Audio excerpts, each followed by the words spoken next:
Hi, my name is Cameron Edinger, Media Arts Assistant Director at CWC. We are in the 13th week of these devotionals. I'm so thankful for my coworkers who have volunteered their time and offered up their insights in these devotionals.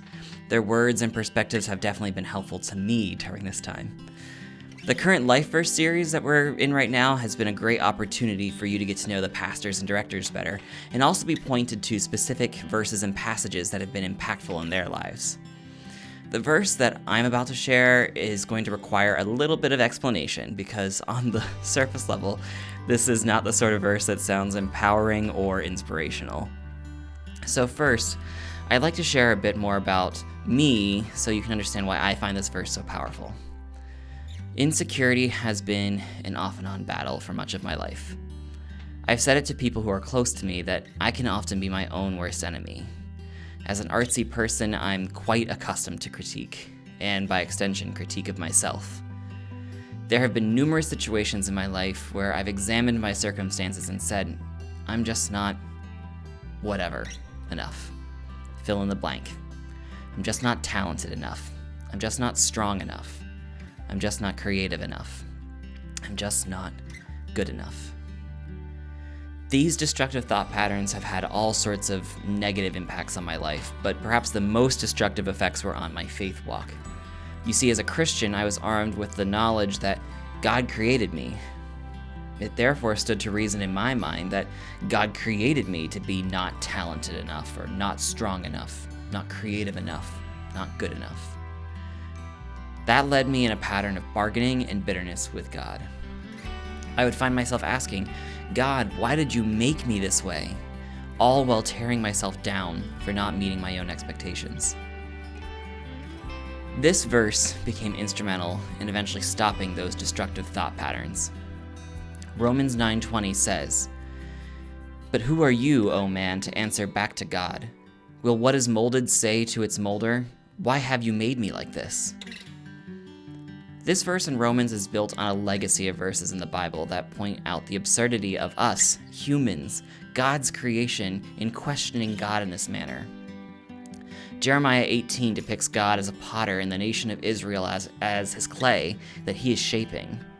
Isaiah 45:9 uses the image of the absurdity of a lump of clay telling a potter the right way to use it. Clay in a potter's hand can be molded into anything and can be crafted for any purpose. In the same way, God lovingly created each and every one of us. I love the image of God as this divine potter. If you've ever watched a master potter at work, it's incredible to see how over the course of mere minutes, a small, unremarkable lump of clay is transformed into a work of art. And that's what we are. Ephesians 2:10 says, "For we are God's masterpiece. He has created us anew in Christ Jesus so that we can do good things that he planned for us long ago." When I was harsh on myself, grappling with insecurity and self-defeat, I was looking at myself, this thing lovingly made by God, and having the audacity to tell God, the creator of the universe, that I was made wrong. Now I look back at that mindset, and I can see just how foolish I was for dealing with insecurity in this way. That doesn't mean I don't occasionally still struggle, but this verse reminds me to stop, to remember just how absurd the thought is of me telling God what would have been the best for me, and to remain secure in the knowledge that God lovingly made me. I encourage you, if insecurity is a battle for you, to examine these scriptures. I know in my own mind, having memorized just a few words from Romans 9:20 has been enough to stop those destructive patterns in my mind. It's like a stopgap. There's another meaning that this verse has taken on for me too, though, as time's gone by. Just as this verse has led me to be less harsh on myself, it has helped me be less harsh on others. Let me phrase it this way. Often, as Christians and in Christian communities, we strive to make each other better. We strive to live out the idea of iron sharpening iron. This is a good thing.